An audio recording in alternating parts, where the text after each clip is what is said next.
All right, today we're jumping into something really powerful, something super practical for anyone who's ever had to navigate, well, big emotions. It's called Maria's Meltdown Map. Calm, not chaos. This really gets to the heart of what we're talking about today. It's all about that journey, from feeling completely overwhelmed by emotions to finding a place where you can actually understand each other and just find some peace. It sounds simple, right? But that shift is huge. So let's get right into it. If you're a parent, a caregiver, you know this feeling. A child's emotional meltdown, it's like a storm that just rolls in out of nowhere. It's intense. Emotions are flying everywhere, not just for the child, but for you too. And in that moment, trying to find a clear way through, it can feel absolutely impossible. Yeah, that feeling is it's chaos. Total chaos for everyone. And your first instinct, right, is just to manage the crisis, put out the fire. You're just reacting. And it's so stressful. By the end of it, everyone, the child, the adult, is just wiped out and feeling really disconnected. Your only goal is to make it stop. But what if there's another way to handle it? And that's where this incredible idea comes from. One of those innovations that's born straight out of necessity. We're going to shift now from talking about the problem to looking at a really powerful solution that a parent came up with. It's a visual map, a simple, elegant tool to help find that path back to calm. And this isn't just some theory from a textbook. No, this comes from a real-world story. It was created by a mom named Maria for her 11-year-old son David. What she wanted, what she really needed, was to create a kind of shared language for his emotions, something they could both understand. And she was actually inspired by some of the amazing strategies being shared in the parenting FASD community. Okay, so what is a meltdown map really?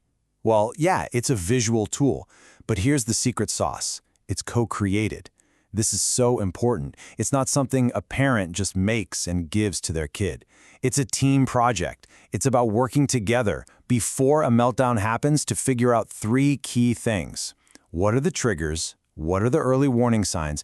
And what are the calming strategies that genuinely, truly work? So you're probably wondering, how does this actually work? How do we build one?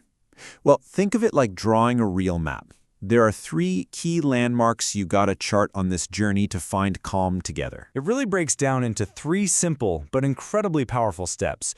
First, you sit down together and identify the triggers. What are the things that seem to start that emotional storm? Step 2, you learn to spot the warning signs. What are those first little rumbles? Maybe it's a physical feeling or a certain behavior that tell you things are starting to bubble up. And finally, step 3, you find your calming strategies. What are the things that actually help bring the sun back out? And the key here, the most important part, is that you do all this proactively, when everything is calm, not when you're already in the middle of the storm. And when you do this, what happens is a genuine transformation. Seriously, using this map, it's not just about getting through one tough moment. It's about changing the entire dynamic. You go from this constant reactive crisis mode to a real proactive partnership. Just look at the shift here. Before, everything was reactive. Now it's proactive. Before, it was just confusing. Now things are clear because you actually have a shared language to talk about it. And this is the big one. A situation that used to be so incredibly stressful becomes something that's actually empowering for everyone involved. And this really gets us to the true power of the map. Because it's way more than just a chart or a tool you hang on the wall. Its real magic is what it builds in the long run. It's all about building that absolutely crucial life skill, self-regulation. Here's the quote that says it all. It's about empowering him to self-regulate and helping her stay calm too. Did you catch that? It helps her stay calm too. It is absolutely a two-way street.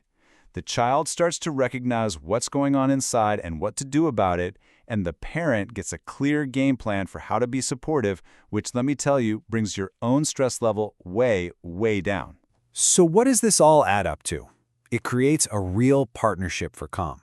The child gets this incredible self-awareness, this feeling of control over their own world. The parent gets an actual framework, a playbook, so they can offer real support instead of just flailing. And what happens to the relationship? It gets stronger because it's built on understanding. And maybe most importantly, you're building a foundation of emotional skills that's going to last a lifetime. And that brings us to our final thought. This whole idea, mapping a path from chaos to calm, is just incredibly powerful. So I'll leave you with this question to think about.